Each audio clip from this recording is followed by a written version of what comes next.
Ayan po mga kapatid, magandang hapon po sa inyong lahat at nagpi-prepare po ako ng ng candle ritual. Yan sa isang OFW na nagpa-ritual sa akin. All-in-one na po ito mga kapatid, baklas malas, baklas na ulam, itim na mahika, usumpa, nandito na lahat. At gagawin natin mamayang alas 8 ang ritual na ito.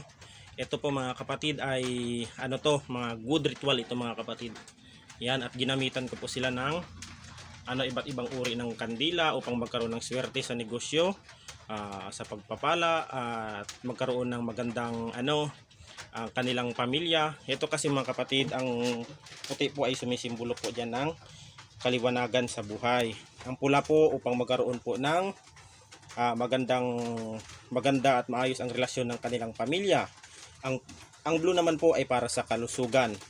Ang pink naman po ay para sa mga para iiwasan ka ng mga iwasan kang kainggitan. Ang green naman po ay para sa negosyo. Ang orange po ay pang-cleanse po ng inyong aura mga kapatid. At ang dilaw po ay sumisimbolo ng kaliwanagan. Ayan po mga kapatid, at gagawin po natin mamaya yan. Yan po. Yan. 5 po ang nagpagawa sa akin na OFW ng ritual na ito, at unang ritual ito mamaya at sunod-sunod na po ito. Ayan. At maraming salamat po sa mga nagtitiwala sa akin na sa ritual na ito. Yan po, at may mga 7 archangel diyan, si Rafael, si Michael, Gabriel, Rafael, Uriel, Satiel, Hudgiel, Barakiel. Ayan, 7 archangel yan sila mga kapatid. Nakapalibot yan sila sa Star of the David para mas lalong bumisa ang ating ritual. Ayan, at pakinggan ng nasa taas mga dasal mamaya upang mabaklas ang lahat ng sumpa, malas, kulam o kung anumang mga black magic na ipinataw sa kanila ng mga taong may inggit at galit sa mga nagpagawa nito sa kanila. Ayan po mga kapatid, at hanggang dito na lang, at God bless us all. Ingat po tayo palagi. Yan. Yan.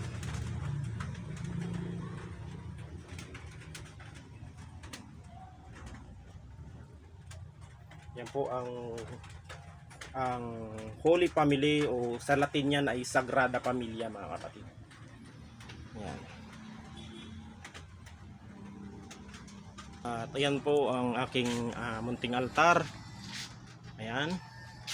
Napakaganda mga kapatid ang aking altar. Ayan. At ang Santo Niño at si Lady Manawag, si Direk Maria, si Santo Niño de Cebu, ayan, si San Antonio de Padua, si San Vicente, at si Santo Niño de la Suerte. Ayan. Ito po kung ikaw po ay may negosyo, maganda yan sa tindahan mga kapatid. Ayan. Maganda yan mga kapatid, ang mga na yan. Yan ay altar ko ito mga kapatid sa aking gamutan. Ayan, para at sa susunod ay palitan natin itong lagayan ng mga donation box natin. Yan. Yan mga kapatid.